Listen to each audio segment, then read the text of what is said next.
Once upon a midnight dreary, while I pondered, weak and weary, over many a quaint and curious volume of forgotten lore, while I nodded, nearly napping, suddenly there came a tapping, as of someone gently rapping at my chamber door.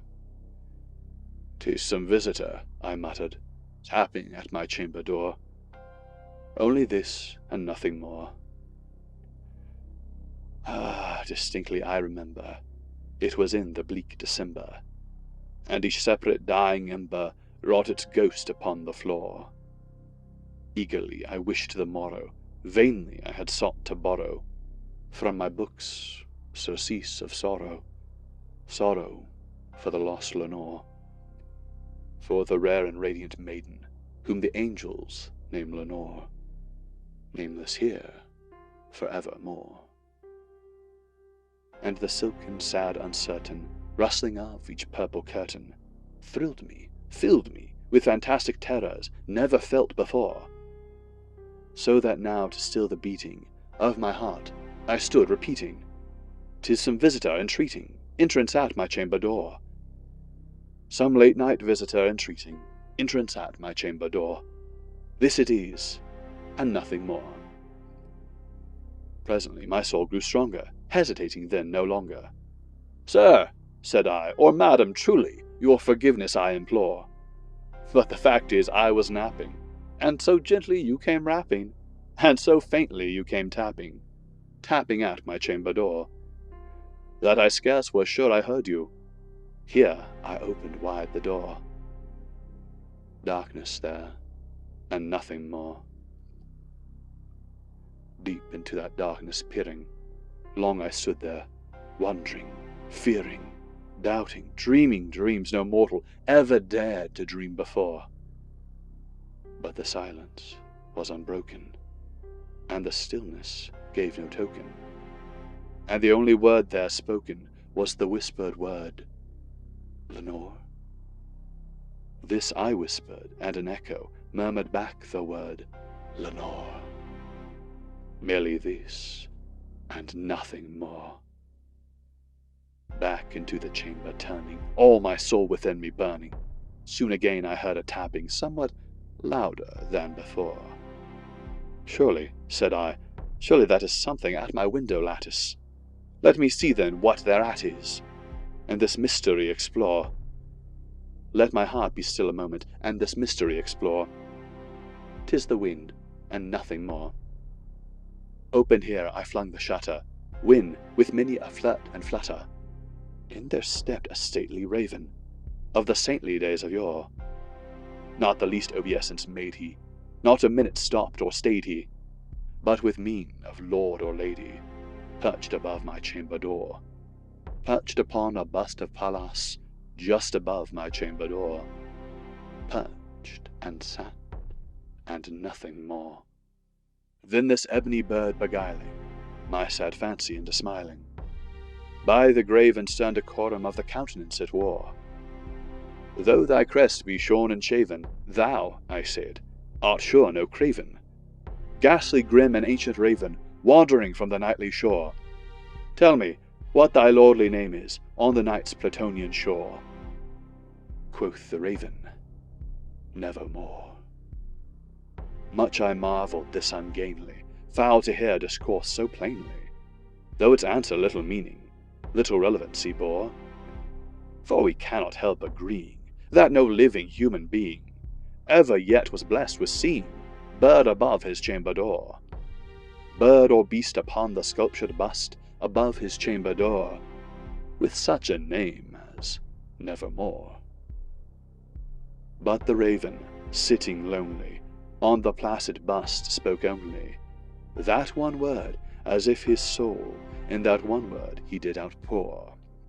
Nothing farther than he uttered, not a feather than he fluttered, till I scarcely more than muttered, "Other friends have flown before.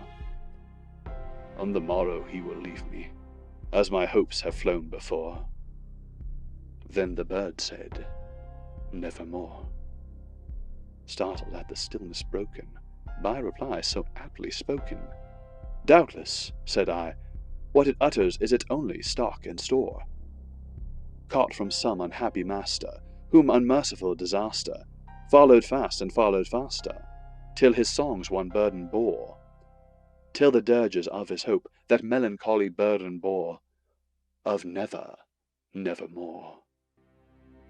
But the raven still beguiling all my fancy into smiling, straight I wheeled a cushioned seat in front of bird and bust and door.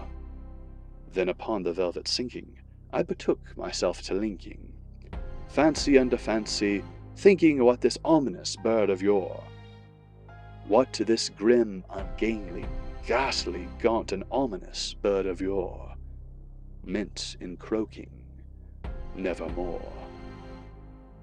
This I sat engaged in guessing, but no syllable expressing, to the fowl whose fiery eyes now burned into my bosom's core. This and more I sat divining, with my head at ease reclining, on the cushion's velvet lining that the lamplight gloated o'er, but whose velvet violet lining, with the lamplight gloating o'er, she shall press, nevermore. Then methought the air grew denser, perfumed from an unseen censer, swung by seraphim whose footfalls tinkled on the tufted floor. Wretch, I cried, thy God hath lent thee, by these angels he hath sent thee, respite, respite and nepenthe from thy memories of Lenore. Quaff, oh quaff this kind nepenthe, and forget this lost Lenore. Quoth the raven, nevermore. Prophet, said I, thing of evil, prophet still if bird or devil, whether tempest sent, or whether tempest tossed they here ashore, desolate, yet all undaunted, on this desert land enchanted, on this home by horror haunted, tell me truly, I implore, is there balm in Gideon? Tell me, I implore. Quoth the raven, nevermore. Prophet, said I, thing of evil, prophet still if bird or devil, by that heaven that bends above us, by that God we both adore, tell this soul, with sorrow laden, if within the distant Eden, it shall clasp a sainted maiden, whom the angels name Lenore. Clasp a rare and radiant maiden, whom the angels name Lenore. Quoth the raven, nevermore. Be that word our sign of parting, bird or fiend, I shrieked, upstarting. Get thee back into the tempest and the night's Plutonian shore. Leave no black plume as a token of that lie thy soul hath spoken. Leave my loneliness unbroken, quit the bust above my door.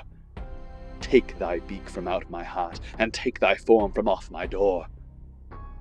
Quoth the raven, nevermore.